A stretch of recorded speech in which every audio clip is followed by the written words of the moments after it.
I think sometimes it's hard when you're not just a minority, but you're like really like 2% of the entire state. They were always kind of in this interesting third position.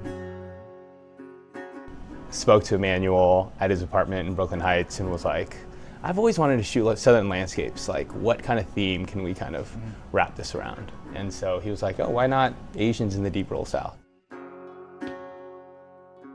One of the narratives that I was very kind of familiar with was the model minority myth. And that is, that Asian Americans kind of overachieve, and like that's kind of what we're typecast as. What we were able to see was that a lot of people in the community along the Delta made enormous contributions economically in the region, whether it be opening grocery stores or whether it be being a NASA engineer. And those are the type of stories that we don't typically hear, and those narratives aren't really present.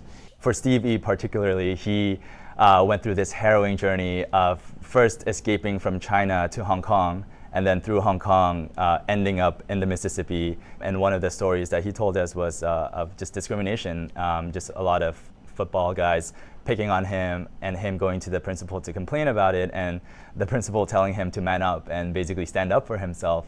And I think for him, he was kind of fortunate to find art as kind of a way to channel his energies.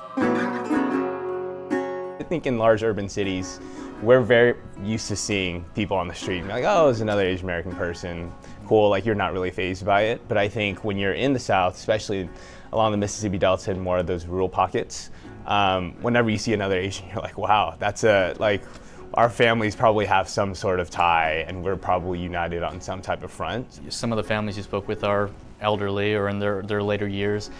If you didn't tell this story, it's possible that no one would hear it, outside of the immediate families that exist in their own lives. Right. Why is it important for you guys to tell those stories? A lot of the younger generation are moving outside of the Mississippi Delta as they seek better opportunities.